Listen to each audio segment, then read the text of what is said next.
solving problems and dealing with hidden dangers. And so what I did is I took one of these elm staves and I figured I want to make a bow that combines some elements, but not in a bad way, of what you would see horse bows on the Great Plains, north and some south, right? American elm, check. Grew huge area, so it was used all over the place. 51 inches, which is not out of the range for a horse bow. If you look at some Cheyenne bows and some Comanche bows, some of them were longer. So check off the material, check off the length. Width, okay, yeah, this will work. Tip style, yeah. They did this too with the narrowing of the handle. Good to go, right? And so I roughed out a bow. This is done. I still need to scrape off the inner bark here. And it's going to be a gull wing, shallow gull wing, self bow. No backing, right? I'm on my way. Well, I'm looking at the back. This was of concern, that little split right here.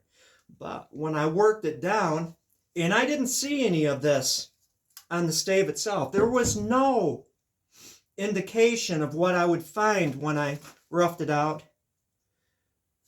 Look at that. Spot one.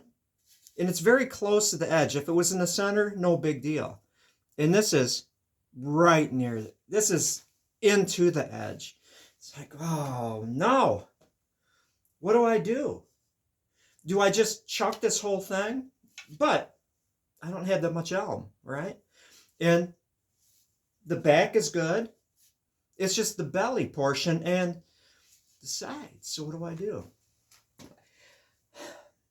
The first thing that I wanted to do was, is there any way using natural materials, materials of the people, that could cure that?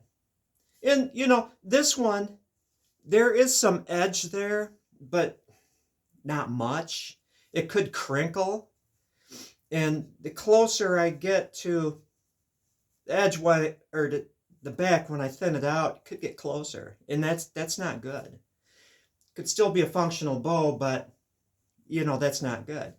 This one, on the other hand, and so I would need a glue, and I'm talking, you know, a hide glue, and maybe mixing it with something, and then jamming it in there.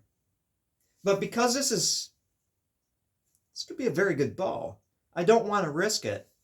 And so I'm going to go with modern technology here. As soon as I finish this video, and this is a good test, I could actually tiller this thing and not get it to the point where I'm actually shooting it, but tiller it, and I could figure out how to patch it then.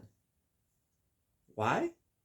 So I'm avoiding the fire hardening issue with whatever I plug it with. You see, if I was to use a non-authentic stuff, a modern fix on this, and I fire harden it, that modern fix might not be able to handle the heat. If I plug these holes before I tiller it. See where I'm coming from? But everything's an experiment, right? So experiment number one. I'm going to use JB Weld, and I'm going to get a high temperature JB Weld.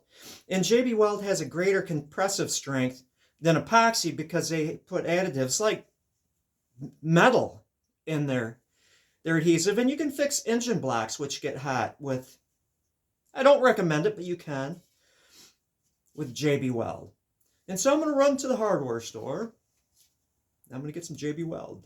Make sure it's as high temperature as possible. And I think it goes up to 600-700 degrees. Which may not be above the fire hardening, but you know, they're always very conservative when they say, can this wheelbarrow hold 100 pounds? Actuality, it holds 200 pounds. See where I'm going? But yeah, I'm going to fill these with JB Weld and then go and proceed and make a bow out of this. Test it a lot. Fire harden it after I put the JB Weld in there and see what happens. The smart thing would be to somehow clean this out because that rot in there might not give a good bond, you know. So I don't know.